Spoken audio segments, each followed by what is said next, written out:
it's, if it's still like it used to be, and I don't know this, but I know when we used to, Jimmy and I used to have that, you know, that golf station. It is like, they got between 11 and 14 cents a gallon. And what that is today, I don't, you know, not, you know.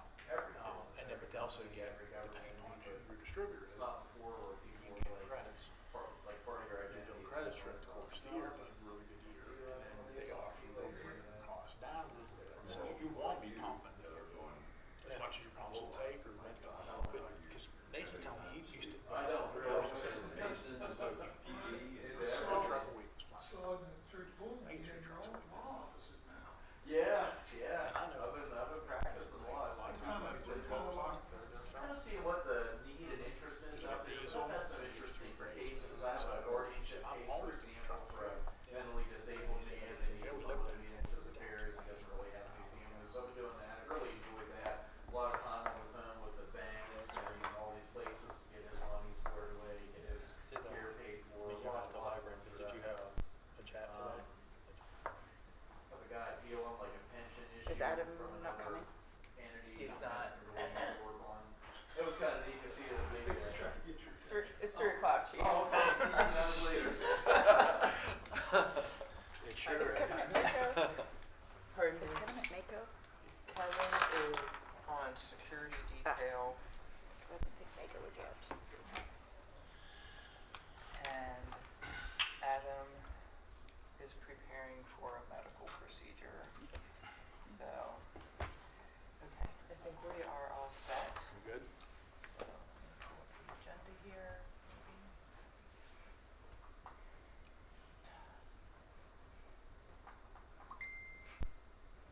There we go. Okay. All right, let's call the meeting to order. This will be the July City of Frostburg work session here on the 14th of July at 3 p.m. Roll call when you're ready, Liz. Commissioner Donnie Carter, Here. Commissioner Nina Forsythe, Here. Mayor Robert Flanagan, Here. and let the record reflect that Commissioner Grove and Commissioner Ritchie have excused absences.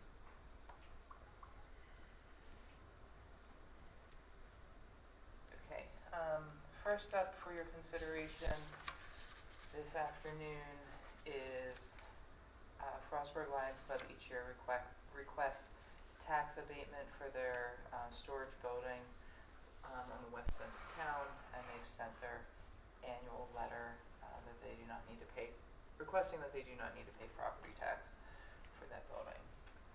But that needs to be approved through a resolution. Any questions on that? Okay, that'll be a resolution at your upcoming meeting. The next, community legacy. Oh, Jake's not here yet. Okay, community legacy is through the Department of Housing and Community Development. We applied this year for $50,000 of facade and ADA improvement grants, building improvement ADA grants, structured the same way as the application for fiscal year 22 and fiscal year 20 were structured. That ADA improvements would be an 87.5% grant match, and standard building improvements would be 50-50, recognizing that the ADA is expensive and the return on investment in building a ramp or something usually isn't as high as improving your storefront or whatever else. So the department likes to see a resolution from the mayor and council that just shows that we're not being renegades or whatever, and that you support this project. So is there any questions about that? We've requested $50,000 because that's just the typical amount that we've been successful in obtaining for this program, and we feel that there's a lot of other funds available right now, so we feel that that's a manageable amount to actually get interest in as well. Okay. All right, very good.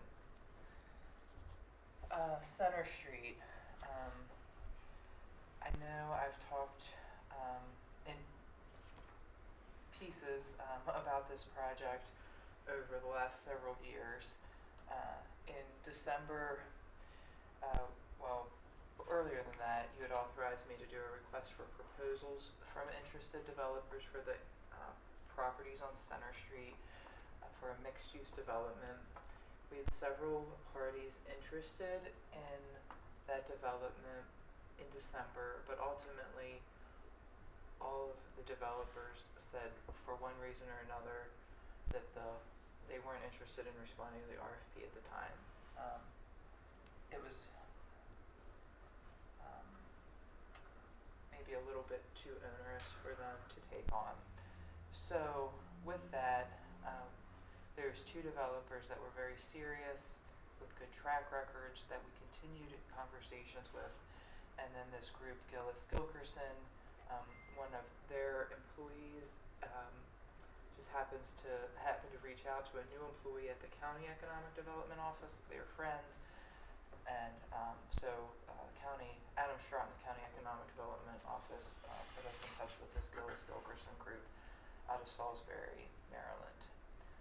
So we engaged separately with all three developers, talking through different issues, talking through their that word just left my mind. Pro forma, there we go. They had all shared their pro forma with us in terms of what rents they were expecting, how many units, etc. And all kind of we're very much on the same page in a lot of it, but ultimately for different reasons, the two developers that we had made relationships with declined to go further in early May, and Gillis Gilkerson indicated that they were interested in this project.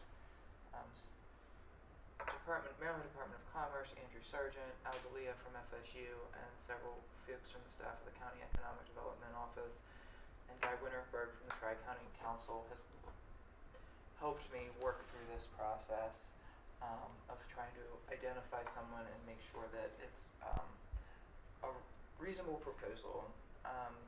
So rather than go through a large legal document and commitments, what Gillis Gilkerson has submitted is a letter of intent in which we're giving them more or less a year to navigate their due diligence period, come up with their financing model, etc., and work with the university. If you read their letter of intent, getting the two properties at the corner of American and Park, the Veterans Center and the apartment building, which is now offices, I think, they'd like to redevelop that too and accommodate those uses in the project. But getting So they would still have the Veterans Center, but it would be inside whatever a new building, okay. yes, yeah. So they understand that the university can't transfer that property at no cost, but that there can be a transaction one way or another. And they've had direct conversations with Al at the university, and I think they both feel comfortable with where things are right now, that they at least have a basic understanding.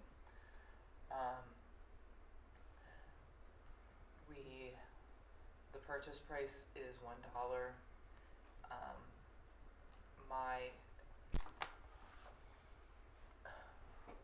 The pro formas that we have looked at from other developers, there was a gap, and from my perspective, it is much easier to sell a property as a discount rather than committing to tax breaks or incentives going forward. We just front load the benefit with the purchase price.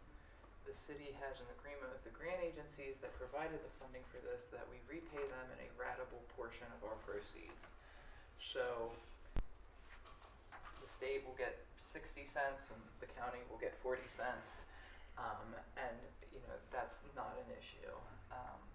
But it's much cleaner from our end, and Gillis Gilkerson is the only developer that we've spoken with that didn't have a financial ask.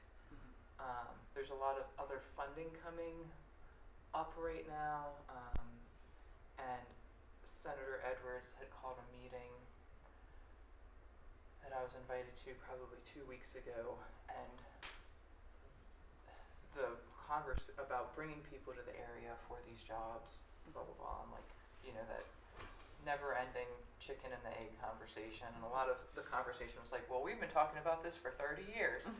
But a lot of the conversation also went to housing, and that there's a lot of professionals moving to the area and there is no housing. So Senator Edwards kind of said to me offline, like, how's everything going? You guys seem to be really like the ones doing something. So I think it's important to try and get moving on this project, so we're kind of at the leading edge or cutting edge of trying to tackle this housing issue. And Gilkerson has a big presence on the Eastern Shore, obviously. If you're interested, I can send you some of their project examples. They have projects going on right now on Coastal Highway in Ocean City. I feel good about this.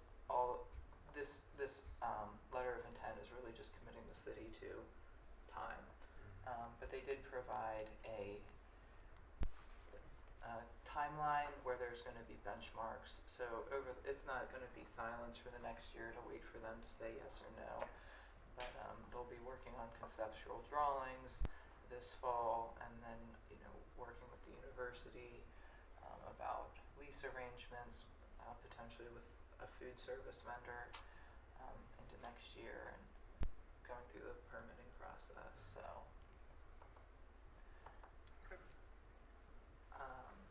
are there any questions or concerns about that? Okay, so that'll be a resolution just to have authorize the mayor to sign the letter of intent next week.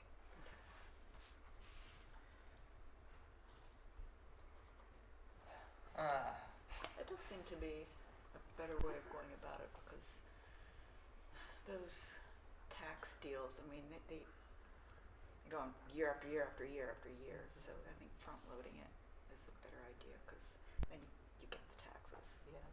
Eventually. Surprisingly, like, I guess for their financing models, some of these developers would have preferred the tax rate and paid market value for the property. But I kind of just avoided that. So Danced around it. they still will be eligible for the enterprise zone tax credit, which is a program that we administer through the state. So they will be able to get tax credit on the commercial square footage, and the value that increases the assessment for a period of 10 years. They So still that's would be something that eligible everybody that. is Yes, eligible for, everyone rather than preferential treatment. Correct. Everyone in that enterprise zone is eligible for that. And they're also in the opportunity zone. Thanks, Elaine. So, and that's, the city has nothing to do with that, but you know, their financial advisor can advise them if that's worth, you know, their time. So, okay. The next ones are a little tricky. Nothing is ever easy. So 45 Ormand Street and 42 North Water Street were two properties that went to tax sale, and the foreclosure on those two when a tax sale property is not purchased at the tax sale, it defaults to the municipality or the county that it's in. So two properties the tax certificate was not purchased at the county tax sale, and therefore defaulted to the city. And the city went through the process on foreclosing on 45 Ormand and 42 North Water. I advertised the opportunity to solicit, for sealed bids for purchase of the property, and pretty much said, like, your purchase price and your plan for the property will be what is considered. So I'll do the easier one first. 42 North Water, we didn't receive any bids for. Which color is that? It's not on here. Oh. It's just down over the hill. That's Oh, North Water, that one. Yeah, I know that. So Whose property was that? George Waits. So there's still a house on that one? Okay. There's a few properties that are kind of in the same destination as of tax sale on North Water, and I think if you could, if the mayor and council, like, if this kept happening, that you could aggregate a few properties on North Water and end up with a building lot. Yeah, I thought maybe it was that vacant lot down there. Yeah. Well, 42 North Water includes is a decent sized parcel, I think. Okay. Because it goes back from North Water over to Mount Savage Road. Let me pull it up. There was like a few years ago, there was another, like a concrete block house down there that got torn down. I don't know. The city owns it, I think. I'll do it. I think so. I don't know. The county thing isn't working. That's fine. That doesn't matter. Anyway, right now I think 42 North Water sitting for a month or a year isn't going to hurt anything unless you want to do anything. The house sits right on the road, and the property's woods, so like high grass isn't really an issue. It's not a huge code enforcement issue, but I mean vacant houses aren't good to have around for a variety of reasons either. So we Will there be regular inspections for vermin and stuff like that? Just to make sure that we're not causing problems for neighbors.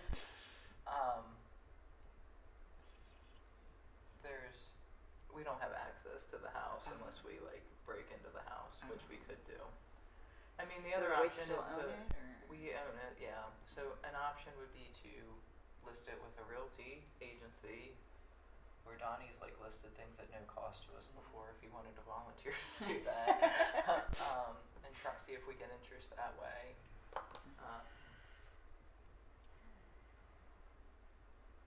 I have two young people here that need a that could have a fixer-upper project. It's very fixer-upper. More fixer-upper than our house. We could give it to a city employee to fix up and encourage them to live in the city. Open to suggestions. Come on, you handy guys. But we don't have to figure that out today. Think about that one. Okay. I'll bring that back. 45 Ormand. This was a code enforcement issue, and so while I had advertised the property for sale, well, previously every surrounding property owner to 45 Ormand came and told me that they were interested in buying 45 Ormand. So then I advertised. I said, okay, I'll let you all know when we put it out for bid. And after I put it out for bid, Tammy and Lorenzo Seminario came to me and they were like, we think we actually own the house. And I was like, okay. And so they gave me all of their deed records that they have. They told me who owned the property 20 to 30 years ago and how it got divided, and I felt like that story was probably plausible based on whom was involved. And so I asked Bennett and Brewer to do some research and do a deed sketch, and it turns out that we do not own the house. The Seminarios do own the house, and we own a chunk of land behind the house. That red square. Oh my. That's So I met with Tammy and Lorenzo again, and one of the suggestions was to tear down the house. The city tear down the house. Tammy and Lorenzo would grant us right away, and we'd put like a little alley in through there. When I talked to Tammy and Lorenzo about that, they kind of were like, would the mayor and council consider letting us tear down the house at our expense in exchange for the red piece of land? So it wouldn't cost the city anything other than we wouldn't be able to recoup the gazillion-dollar water bill that's outstanding. oh but yeah. at this point, we're not going to. Yeah. We're because never gonna get it, right. we own a landlocked piece of land. So what were the taxes due on? Just the red piece? Yeah, but Okay. the state assessment office had the house on the red piece. Like, it's a total mess. So Chicago title wasn't involved. Who owned it before? Oh, jeez.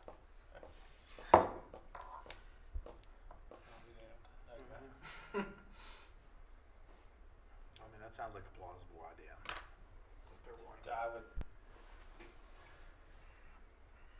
What does Elaine? I would caution that we give them a time frame that the house has to come down though, Sure. because the last time we gave somebody Right. money for tearing down a house, they've never done what they said they were gonna do. We could continue, not close until they tear the house down. Okay. We could do a contract that way. But when I talked to them in June, they said that they were working on getting estimates, and I told them based on our experience in tearing down structures, what I thought ballpark would have been reasonable, and they seemed fine with that. So, We had what? The Miller was about 9,000. yeah, and this is a tiny house. That's small. Yeah. Yeah. This So is I it's a told, 2-day deal. I mean, everything's more expensive, but I told them I definitely would expect it to be under 10. So do they own the green part? They own that Or yellow parcel yellow. that goes from their house on Water Street all the way back to include that other I mean, house. that would have been a real mess if it didn't go to foreclosure, like, because Mhm. 2 or 3 different people have owned that house since I can remember. And they had asked, Lorenzo wanted to go in it, and they were like, "Can we go in it?" I'm like, "Well, it's yours." Like, it's not salvageable. So, but that's on the yellow part, that house that needs to be torn down. Okay. And then the red thing is just like, it's just dirt. It's nothing. Some gravel. Okay. Yep. Would they take over mowing the grass too, that we've been paying someone to do? Yeah, I mean, it would all become theirs, so we could close quickly to be done with it. Mm-hmm. Because I think they're ready to pull the trigger on getting it torn down. They probably It's don't just- want it. Yeah, they're like, Yeah. have we been paying taxes on this house? I don't think they have, because that structure's been assigned to the red parcel. Mm-hmm. Oh, jeez. So, Okay. Yeah, that's fine with me. I think Okay. that's a good solution. all right, very good. Thank you. We'll use the, what's Fund 77 called? Fund 7's called the Community Development Special Projects. Special projects. We'll use special projects to pay the water bill, to just clean that up. But, okay. Public works projects. You can sit up here. Thanks.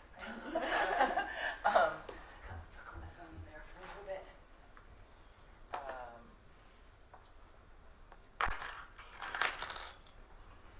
You want to kind of talk about some of these meetings we've had regarding CSO funding, and Yeah, so currently, things are looking really Oh, yeah, 9B and 9C, our ongoing projects are moving well. They'll, not what they should be, go to completion.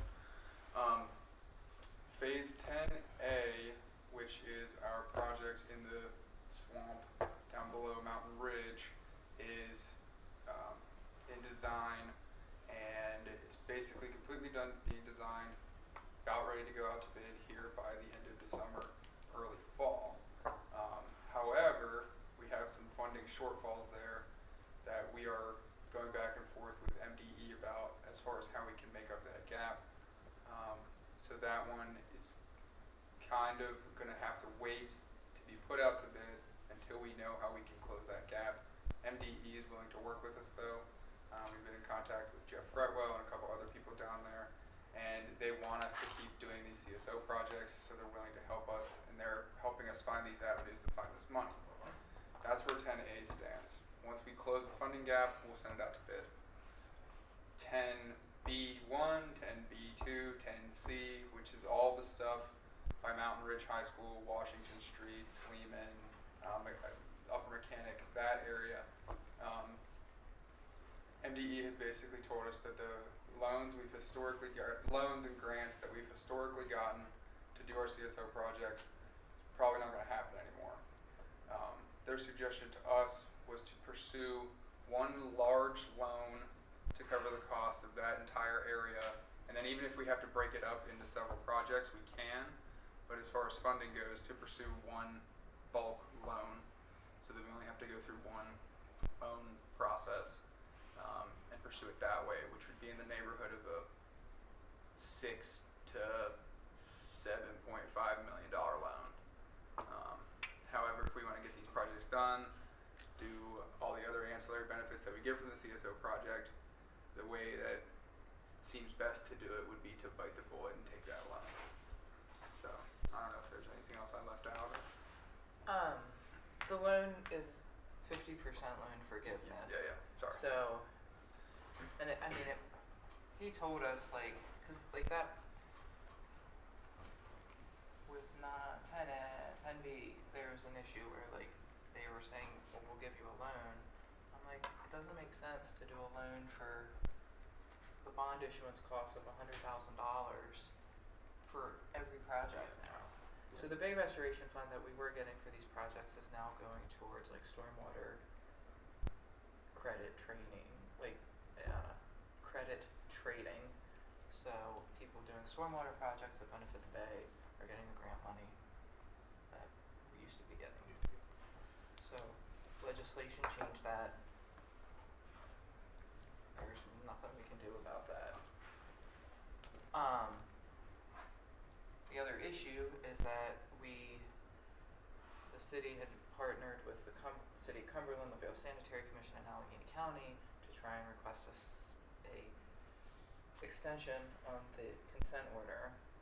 And collectively, you had approved, all of the governing bodies had approved hiring Aqualaw, an attorney agency that specializes in dealing with this type of thing. And we got a pretty big thumbs down from MDE on everything that they had recommended that we request. So we're now in this thing, like, you're not going to give us much of an extension. We've been making a good faith. Frostburg's kind of in a unique situation because we know that MDE construction side appreciates what we've been doing and knows we've been making a good faith effort.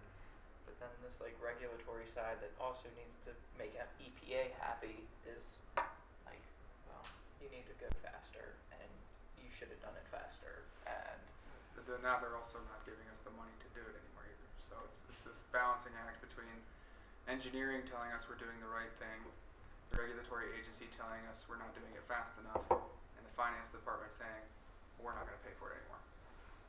so the 4 jurisdictions are meeting in the coming weeks, next week, 2 weeks, to kind of get a game plan together. We're hopeful to get people to come up here. And, that letter that we got that was not very nice, or, not very good news, that was directed at all 4 entities. So maybe they have a better opinion of Frostburg, independent of the 4, but. Because, weren't we like ahead of so many other jurisdictions as far as Yeah, goes? some of the other ones their thought process with the situation has been they haven't done projects to separate water and sewer. They've just done kind of we're just assuming that people are taking their storm leaders out of their house type assumption. And the county and LaVale don't have combined systems, but they carry our combined systems, and thus they're affected by it. They're part of the consent order. So, and then doing like the huge downspout removal project is something else we need to do. And that's something ARPA money could be used for that I don't think is in the priority list because we've just been so project focused. Yeah. But hiring an entity to come in and do the smoke testing and identify downspouts that are connected to the sewer and giving them, it'd be nice to make it to take that, a little bit of the sting away, like you have to get all this out of the sewer by saying, but we'll give you a rain barrier system or we'll give you 5 splash blocks. And arguably that could affect 50% of the houses in Frostburg. That many are still connected? Oh yeah. Wow. Because it connects to their sewer line in their yard. So when they're going through with CSO projects, we're rehooking to the sewer system. Yeah, if their downspouts and their toilet goes into one pipe, the only thing we can connect into is that one pipe. So Perhaps Hayden should also address what we're seeing with the sanitary commission charges. yeah. So the long and the short of it is that the sanitary commission charges for us to treat our sewer water have gone up a lot this year. The way it works is on a rolling average, and then they adjust each month based on the average of how they're going to charge us. So because it was so high this year, next year we should see some returns and it should get a little better for us. But this year, just because of costs increase and that average going up, we're going to end up paying a pile of money in sanitary costs, which We've budgeted like with a $200,000 buffer, and we're probably gonna, we're going Eat it up. we're going to blow right through. because when you have a period of dry weather and then you get wet weather, it just kills you with that rolling average that Cumberland uses, that it's just passed through to the Vail, passed through to the county, passed through to us. But we did have a good meeting with the county where they explained all that to us, and there's transparent. We needed to know we needed to understand why, so that we could explain to you why we're seeing these increases in sanitary charges, and so I don't know that. Hopefully with the completion of 10A, our sewer that we pump through Wright's Crossing goes down, because That We was a should, big we, one. should, we should see some returns with 10A. but then the downspouts and things, like we just don't have the staffing to hire, like to have someone go out, like everyone's up to their knees with projects right now, and like to have a whole crew go out and do smoke testing every day. So I don't know, that we might try and get some estimates together in the coming months and ask for your consideration for ARPA money for that, because it's probably, again, MDE's not going to give us grant money for it anymore either. So Is it something that an intern can be trained to do? No. it's a multiple person. Yeah, and you need process. the equipment for it too. And Okay. It's pretty involved.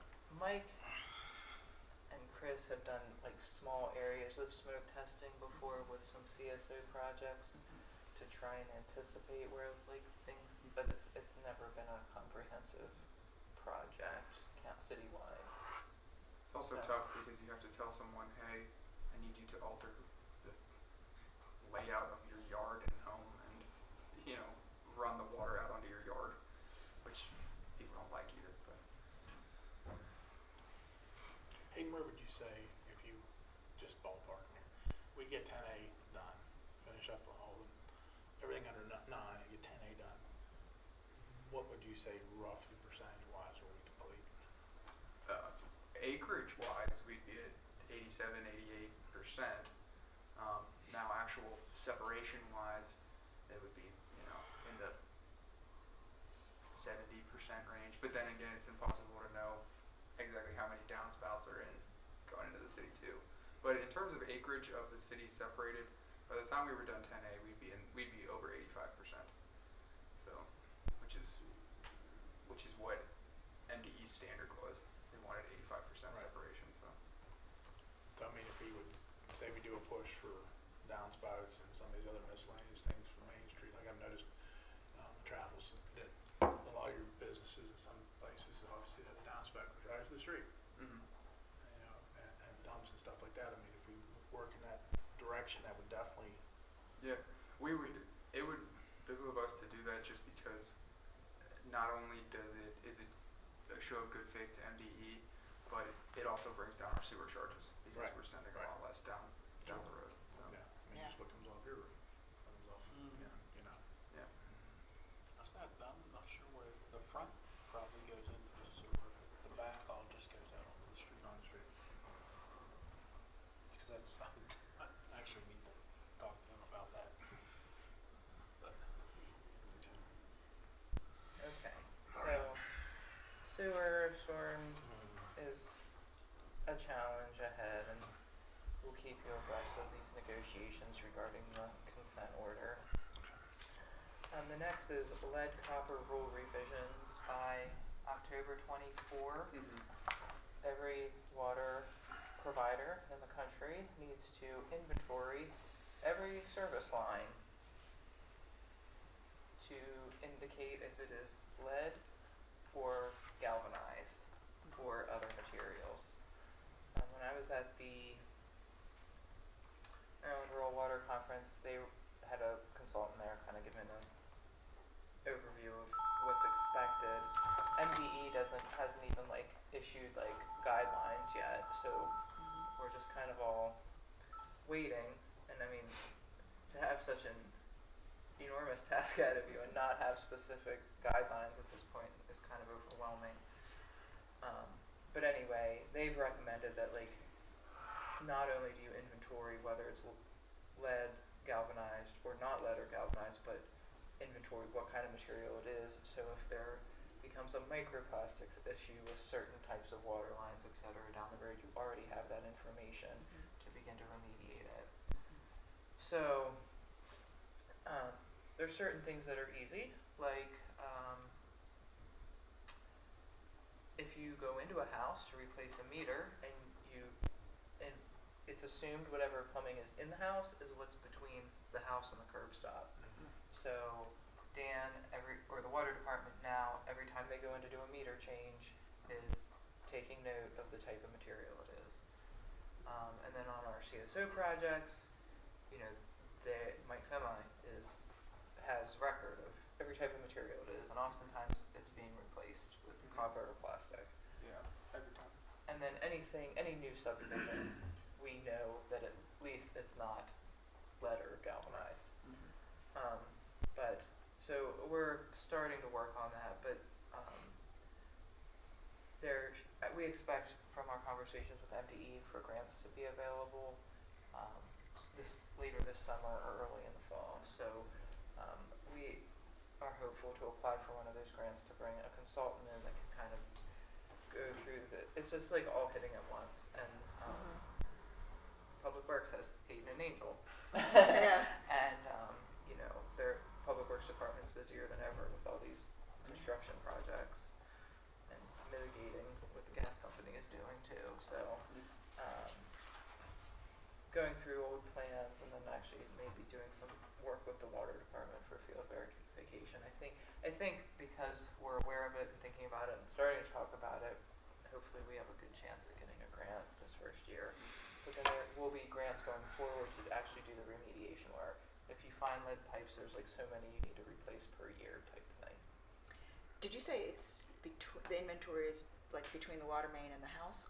Both. It's between the water main and the curb stop, which is what the city owns, and then it's between the curb stop and the house. Okay. But whatever's in the house is the responsibility of the owner.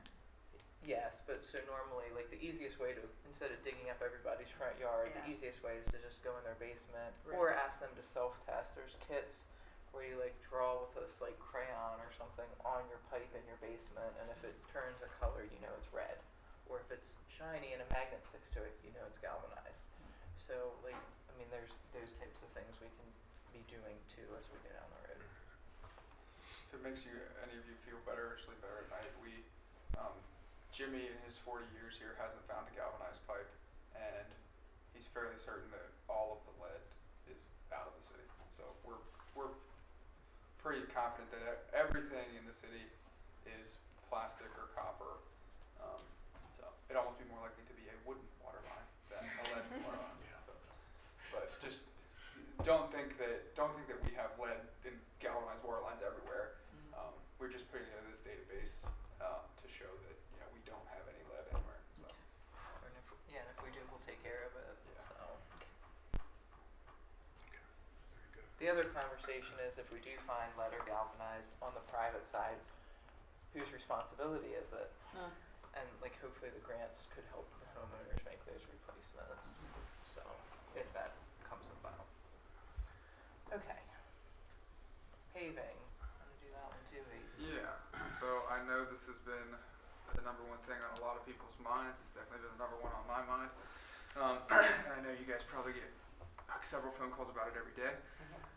The good news is that it is finally, I can promise you, in the home stretch now. And I know to people on the outside looking in that it looks like there's a lot of inactivity, but when you're not seeing the stuff going on behind the scenes, that can be deceiving. And I've come to an agreement with Columbia Gas. The check that they'll be signing for us will be for $905,000, which will cover our entire paving project, including their stuff. So I know it's been frustrating dealing with people who are upset about the roads, but the good news is that it's coming to an end and it'll all be paid for. So that will be starting here. We have our pre-con meeting with Carl Belt, Belt Paving in a week, and we'll get everything squared away. We'll get a timeline, and then the actual work for that will start towards the beginnings to the middle of August. And they have a hard set end date of October 1st, so they need to have everything done on our project by October 1st. All of the roads in the Victoria Lane area that Columbia Gas and Northern Pipeline have torn up will all be repaved, milled and repaved curb to curb, so everyone up there is getting all brand new roads for the entire neighborhood, and it's all paid for by Columbia. So what I've been stressing to the public when they call me, which has happened a lot, is that I know it's frustrating. I'm frustrated as well, but be patient because you're getting all new roads out of everything, and it'll be nice once it's finally done. So it is coming up now. So other than that, So, Hayden, can you tell them why that Columbia Gas money went from 500 and some thousand Yeah. to 900? so the original, what we had negotiated about a month ago was for 588,000, and now it went up to 905,000 because we tacked on some of the rest of the agreement for Columbia's work for the rest of this year. So everything Columbia has done in the north end of town and the south end of town is getting covered. So that'll include some of the Washington Street stuff too, some of the repairs down there. That's why that jump up to 9.5. And they agreed, Columbia agreed to cover all of Carl Belt's mobilization costs and any costs we would really incur for Carl Belt. So Good deal. Also, you have a Board of Zoning Appeals reappointment. We have not heard back from that particular board member, so we'll have to push that to next month. Okay, well, if you hear back before, by like Tuesday. Okay, maybe we'll be able to add it on at that point, but we do have an upcoming Board of Zoning Appeals meeting to schedule, but our appellants are not quite ready for their presentation yet, so that's still a little bit on hold too. So even if we don't get it by Tuesday, we'll still make the timing work for the meeting Okay. in the Very good. future. Sure. Okay. ARPA, I think Lydia has some to talk about, and I'll talk about some. So. Just some general updates to start with. We have launched the website. I think Elizabeth's going to pull it up there. Just gives a high-level overview of the funding, approved projects, a description, a paragraph description of each completed project, and then some additional resources. We are looking into, we've been in communication with our website designer regarding some more interactive community engagement tools. So waiting to hear back about adding those. The Child Care Center design is complete, and BB&A will be doing the bid documentation for that. It's looking likely that we would get the Community Development Block Grant as well as the congressional earmarking. We were told that 11 applications were received, totaling $5.4 million for a Community Development Block Grant with $6.5 million available. So I hope we get it. We really messed up if we haven't. Yeah. So. And then recently Times News published an article where a few quotes from Elizabeth and Congressman Trone were included in. And the public has noticed and they're appreciative. Oh, good. Yeah, lots of good feedback Yeah. on that project, for sure. So that should cover, I mean, we did the 60 for the initial design using the ARPA funds, but the additional funding should cover the full construction of the facility. We also have been working on the welcome sign at the intersection there at McDonald's. We have a little bit of a draft, and I printed off a couple little ones here too. Thoughts are appreciated. If you like it, we can go ahead and move forward with contacting the sign companies to see what this would cost. The left panel would be the directional. The right panel would be like city designations, Tree City USA, Main Street, that kind of thing. And then the middle would be the churches and nationally recognized organizations like Elks, Legion, that type of thing. We would have the responsibility of the little blue squares. Okay, sorry, let me back up. The gray in the back would be a material, and then the blue squares would be put onto the back material. Mm-hmm. So the individual organizations would be responsible for the cost of the smaller sign. Okay. So, if And you a just wanted canvas to- or something down below that's like for certain events. That's for Yeah. John Martin and his Legion signs. He'll have everyone's head if you don't give him that.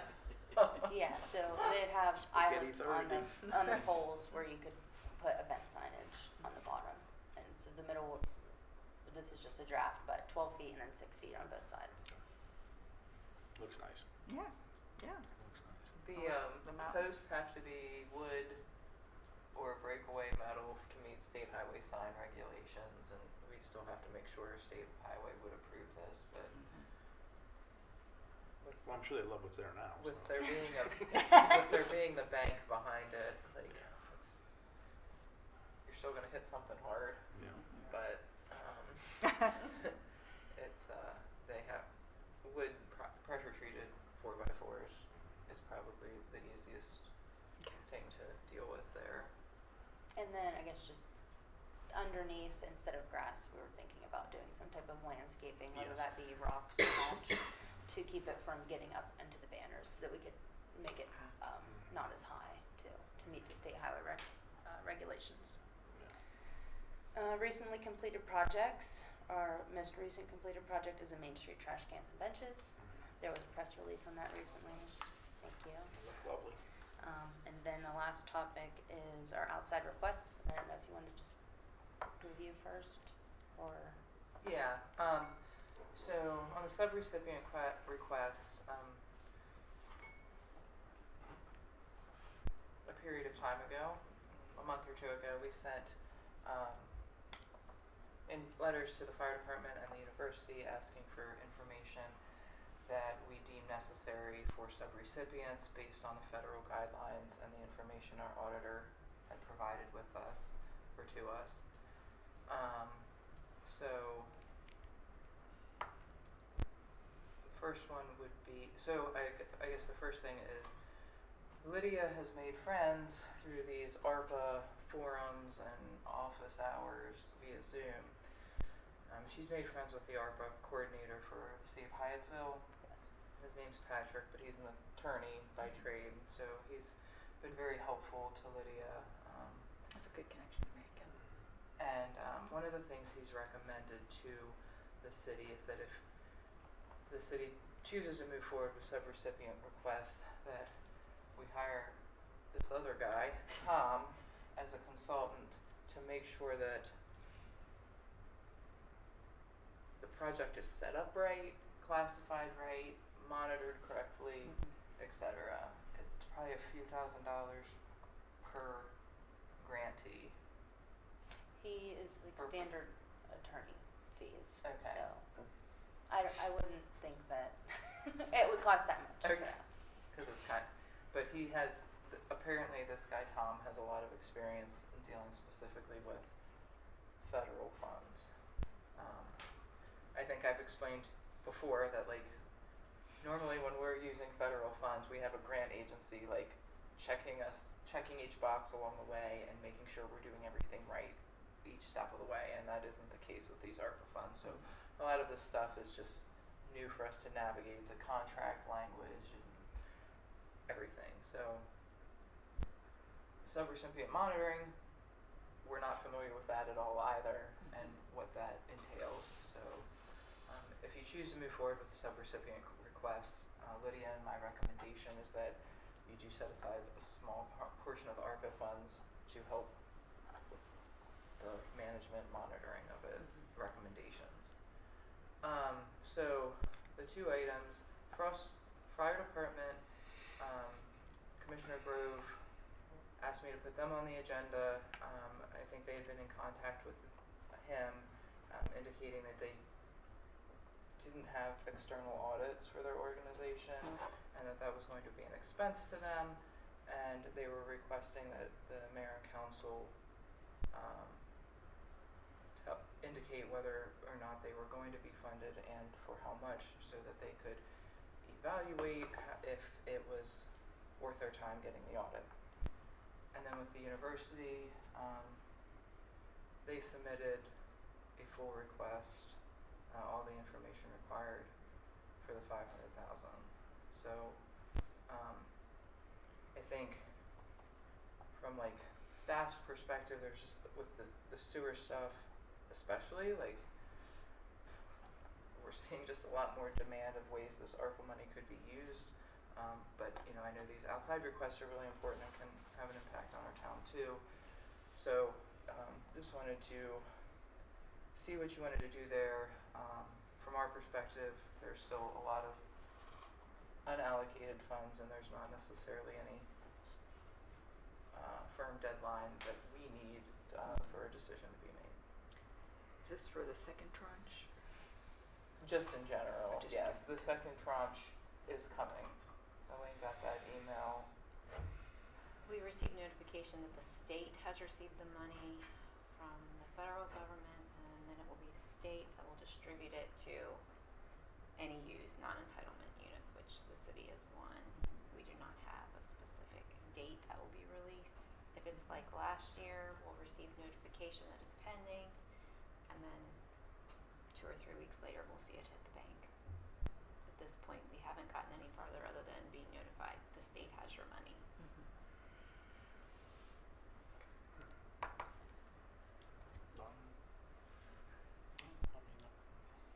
How much has the fire department requested? They requested $800,000 That's right. towards the new fire truck. How much is the new fire truck? 1.6.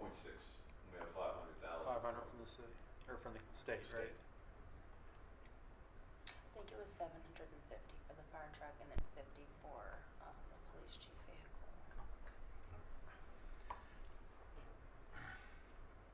And that's 2 years from now, because it's going to take 18 to 24 months to build Right. once we put an order in. So it's not a rush. But And what do you guys have set aside for it? The difference is approximately $350,000. Okay. We will have to keep it Yeah. by the time of the final payment. Well, let's get rid of the fire department, but on the university side, I talked to the president here just, let's say, in the last 2 weeks. I know there's some other funding opportunities that they are looking at right now for the Challenger Center. So I feel pretty confident that if they come back to us, we could be a fill or a wherever their gap falls, and there's no number right now that I thought it was 500. well, It is it's 500, fine, but there's some other opportunities Yeah. that are available. so I mean the idea of Rondon, he understands that we've got still all these sewer issues, water issues, and stuff like that. So it's like, if you can help us, great. And maybe it's 300,000 now, or maybe whatever. But they say he wasn't at this particular junction. Wasn't like, when does the money? When you can release it? So And what are the, I guess, I hate to be like this, but I mean, one thing we gotta consider is we gave them a building. right, and he That- yeah. that- Right, and Now, what we would've got for it, I don't know, but it would be more than $1. Yeah, No, we gave it to him for free. yeah, we did. We donated it, right? Yeah. So I don't think he's my hands aren't up because I'm just letting you know where we are. He said hopefully if a couple of these other things come through, he said it may be a very small request. If you can just help us pick up at the end. The city also got a $75,000 grant through Community Legacy for them in 2021 that they're using to pay for the structural engineering that's to start in earnest here soon. We'll give them a better idea of how much area we're going to be in for. Because I think they've been ballparking a lot of this Sure, as they went, you know. Yeah. So, and on the fire department side, I just thought it'd be interesting to see how next week plays out. Next week. Election, I guess. With the next election, with the primaries. Because if certain things go certain ways, you all would be in a better position for us to do some other things for y'all. Are you talking fire district tax? Okay. Well, it's never happened, and I don't foresee it happening prior to us getting a ladder truck in 2 years.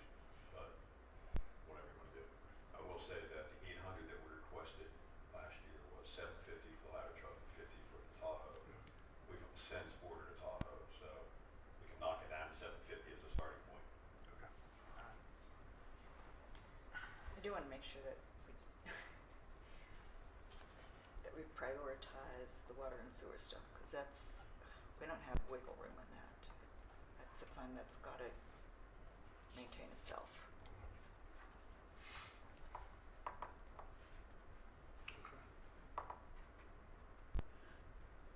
And I let me don't say know how one it other thing. compares to everything, all the other requests that come in, so. We're not looking for $1 today, Mhm. but what we're trying to work, what Todd has been asking Kevin is, tell us, if you're gonna give us $50,000, we're not gonna spend 30 to get audits. Sure. Tell us something. So we're not trying to nail you guys down to 750, but You want if to know, it's anything worth, then we'll go through the audits, but we're not for $75,000. Right. So if you don't have an answer today, we would at least request something soon, because then we'll pull it if it's gonna be nothing, because there's other, and I know you have a lot on your table and there's a lot of requests, but we're not gonna go through that for Well, I a mean, net of 20 grand. oh no, I don't expect you to, man. I think, I've been to the table before for y'all, and you know, we didn't get any traction with it, you know, and but again, maybe a week from now things are different. You know? Agreed, but if we do get a fire tax, Mayor, we have a rescue that is gonna need to be replaced Oh, I in know. 5 or 6 years. I'm just- And it's- since we lost the right. 2016 initiative in March, which was just for apparatus replacement, that could fulfill that missing money, so. But you gotta it's a look at the whole perpetuity picture. thing, right? I mean, I'm sorry?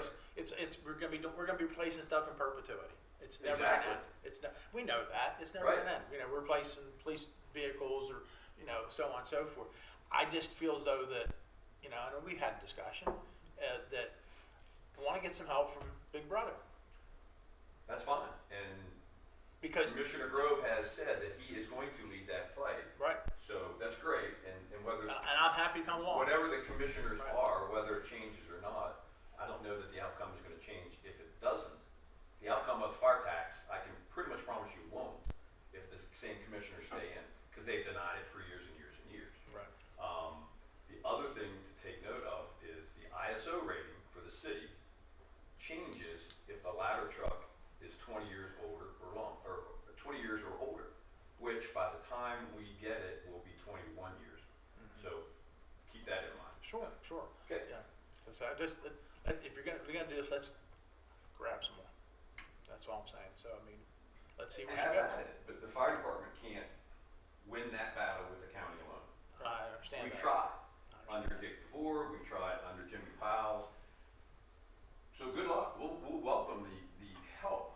I'm just more of optimistic that it's not going to happen, or pessimistic that it's not going to that. I was happen. gonna say, let's be optimistic. Cup's half full. Well, it hasn't never been I near know, half I know, full with you know. this. I mean, you know, when the whole Clary'sville thing, I went, you know, and it was just like, Talking to that wall. well, everybody was very nice to me, you know, Gary, you were there, I mean, everybody was very nice to me. Very nice to me either. Yeah, you know, but again, it's worth a bigger discussion, because I think the area's big enough that it can't just be all Frostburg folks paying for all the whole package, you know, so, but keep our fingers crossed, see what happens next week. Is the university, I mean, I know they give money to the fire department every year, but is the university willing to chip in anything at all? Have we asked them? Because, I mean, realistically, I mean, I know there's some big buildings out on Main Street, but the reason we really have a big truck like that is for the buildings over there. I mean, Again, yeah. he's your buddy. If you want to ask, but that is above our pay grade. I mean, they give us what we feel is not near enough for what we respond over there. Sure. The city is in possession of numbers which are incorrect from our March meeting. We have better numbers, but yeah, we respond over there. Basically, out of town is less than 30% over the last 3 years, and the city certainly makes up a portion of that 60. But 20,000 or whatever we get from FSU is not nearly enough. No. Not nearly, because there's not only on campus, there's off campus related calls that we go to all the time. So I think a bigger discussion, including FSU in the county. Yeah. But again, this is about the here and now and getting an audit, or us outlaying that kind of money, because as the commissioner maybe reported, we're spending $100,000 on a roof just for the one station. Early on, we had talked about that maybe ARPA, but we just got past that, and we are now spending $100,000 to replace the roof on that 75 South Water Street. So we need to be able to plan accordingly. So we can't spend $30,000 if we don't know Sure. what we're getting. So Just one other thing, I assume, the FEMA grants come available this fall again for apparatus, and now that we have expanded grant capacity again with our staffing, you know, we'd be more than willing to work with our congressional office that provides assistance with those federal funds to try and get an You're talking about application. the AFG grants. Yeah, so, I mean, obviously the fire department has to submit that, but we can do a lot of the narrative and, help with that any way that we can. Thank you. I mean, I think we can get you guys an answer soon. I mean, yeah, Thank you. we just all need to discuss. yep. Yeah. Discussion, public Is there, works. you got your time, there's nothing else, ARPA, okay. Yeah, I'm good. Alright, Hayden, So, this discussion item, Public Works Work Order Management System. Shane and I have been talking with iWork, who Community Development uses to do a lot of their online stuff. And iWork has come to us with a proposal for basically fleet management and infrastructure management and tracking software that they would maintain similar to that they do for community development. Basically, what we would use it for is that iWork would maintain the platform, they would have all the maps and databases, and then we would just input data based on our fleet and our infrastructure. So we have a complete digital record of, you know, water line, sewer line, roads, truck X had work done over the past 10 years, etc. So it's basically just asset tracking for us. They put together a proposal for me. I've been playing hard to get with them for about 6 months just because I want them to keep bringing the cost down. And basically they've said we can give you this platform for around $5,000. That's startup, maintenance, training for a year for $5,000. And Shane and I have been talking about it a lot. Shane is interested. I'm interested. If this is something that Mayor and Council is interested in pursuing as well, then Shane and I will take it to the next step and get some more numbers out of it and get more concrete information and then to bring to Mayor and Council. But I think it's the right way to go. It takes us into the future and takes our asset tracking off of pen and paper and brings us forward. But if this is something that, Adam's not here either, but if this is something that mayor and council is interested in, then I'll move forward with it. If not, then I'll call our work and say, no, we're not going to do it. But, Could it also include like the infrastructure mapping? yeah. How long do you think you gotta keep dancing with them to get it down to 3,500? I don't know. I can keep trying, but No, I mean, it's been, I know something else we've talked about too. I mean, basically your folks have a lot better system now, and we can track maintenance on equipment and all Does it our infrastructure. have, like work order, does it include the work order management that like Angel can initiate a ticket that yes, it so-and-so says. needs their manhole cleaned out, Yeah. and then you can go back in to see that there's like not outstanding issues? Yes. There's Yeah. a million ways to run a report, Mhm. and if there's not one available already, they'll create it for you. They are wonderful to work with. Yeah. I'm sure Adams would be good with it, so. Yeah. All right, I will proceed with that then. Okay. They've been around a while Yeah. because we looked at them when I worked at the county, which was more than 10 years ago, so they have a good track, they're growing. Seems like 5,000's pretty That's good not price. bad. Been a For long- it's been a 3 long time in the making. platforms, right, we're Yeah. doing rental license management, code enforcement, and permitting. And it's 11,000 a year, 11.5 a year, Yeah. 11.5 a year for 3 platforms, so. Is this an introductory price? Yeah. Now we can blow it up into a big thing where we have a lot more capabilities and things like that. They but said this is the basic package. yes, this would be like the test run package to Mhm. where we decide if we love it or we hate it, or if we want to keep it the way it is. And they do offer room to grow if that's something you're interested in, perhaps in the future. Yeah. I would ask them to like outline like what their escalator is for like the next 3 or 5 years. I know our website has done that, and this doesn't really tell you what year Just 2 says is. year so- one. So you don't want to invest a lot of your time and then get hammered on year 2. Well, that's why I didn't want to take it too far before I knew if this was something we wanted to Yeah, pursue. definitely, yeah. Look into it, because that seems, I think that's a good plan. Cool. Okay. COVID leave policy. So, I'm just as confused as ever. So like originally when we had CARES money and we were paying people with CARES money instead of having them use their sick time when they were waiting a COVID test or getting a COVID test, we gave them up to 10 days because quarantine was for 2 weeks and you had to wait who knows how long to get your test, and like, so the most recent policy is you have 36 working hours while waiting test results, and then you have up to 80 hours of leave if you're confirmed positive. But since that went out, in January. this is for the state? That's for me, Oh. to the employees. But based on like what other jurisdictions and entities are doing. But since then, quarantine's only 5 days now, and you can get a rapid test anywhere. Yeah. So what I was going to recommend is that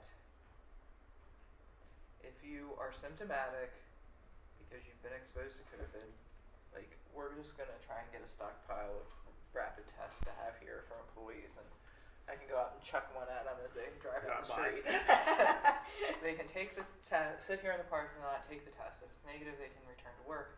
If it's positive, they get 5 days off, 5 consecutive days off. So not a guaranteed 40 hours. If they test positive on a Wednesday, they get Wednesday, Thursday, Friday off. They're back to work Monday.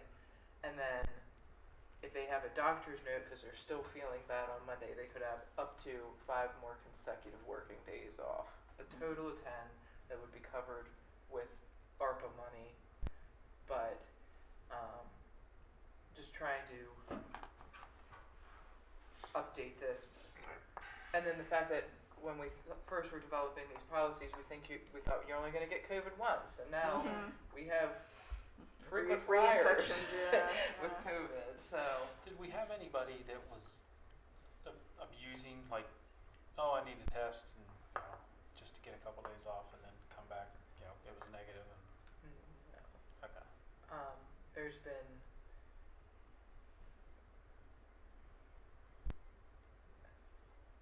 no blatant abuse to Okay. my knowledge, and the people in the last few months that have gotten COVID have gotten it for the second time, and the people that haven't come back on the fifth, on the sixth day, it's because they still feel rotten. Okay. So, I just need clarity that like there's not, or make sure you're okay with like letting us continue to offer this incentive or this, emergency time code, that they're not eating into their own sick time, which I think is good because it's encouraging people to not come to work if they think they might have COVID.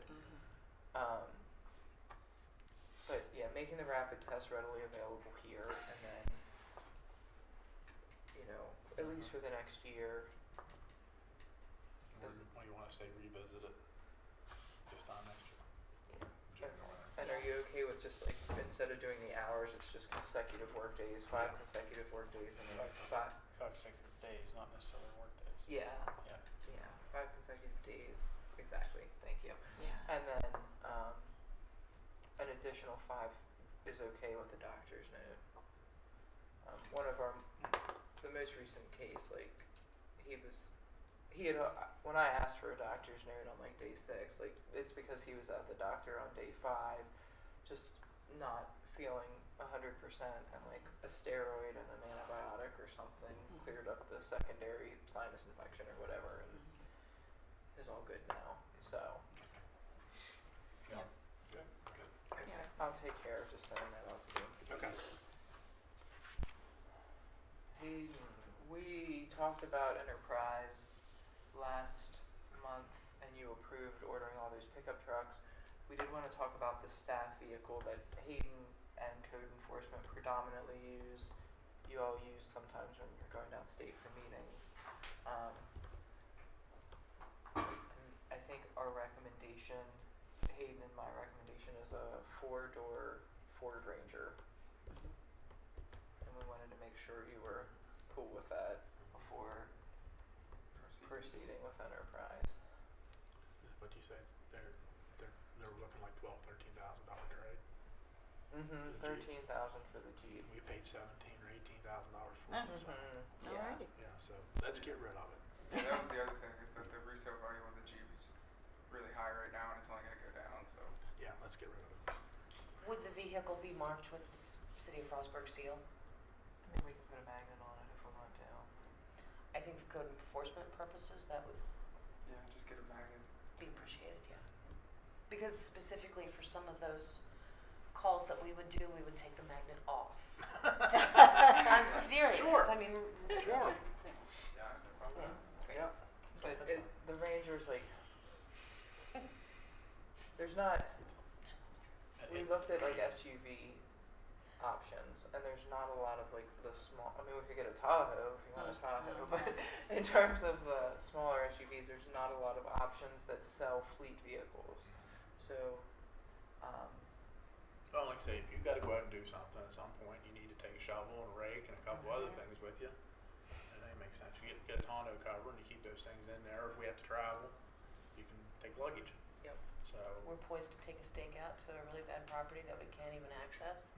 So we need to just go right to the edge. right. Yeah. Yeah. Get Take rid of the to the Jeep. pig out in the park. Yeah. Get rid of the Jeep while the getting's good. Exactly. does anyone have a color preference? Because like every department has its own color, so it's like we have to get something unique for the City Hall vehicle. Velocity blue. So dark blue or police blue, whatever their color is going to end up being, because they don't even make blue Durangos anymore. Right. Oh my goodness. Their new police vehicle when it comes is going to be like that flat gray color. I think gray's fine too. I mean, that's fine. Silver, something in that. Gray, white. silver, whatever. Yeah. Okay. All right. So that'll be. I'm sorry that wasn't under council meeting items, but that would be under. That will be a resolution to approve Okay. adding that purchase. And then LJ, I didn't put on, but the public hearing for the property maintenance ordinance will be at the council meeting. Yeah, and we talked about that. last month, but basically we had inadvertently completely deleted section 302 from the IPMC from our city code. And we want to repeal that deletion and then reenact all of those requirements for exterior property areas that cover items like sanitation, grading and drainage, sidewalks and driveways, weeds, high grass, rodent harborage, exhaust vents, accessory structures, and perhaps most importantly, motor vehicles. Unlicensed and inoperable motor vehicles are prohibited within the city limits. And so that's what we're trying to preserve by this repeal and reenactment. We're trying to fix that accidental deletion.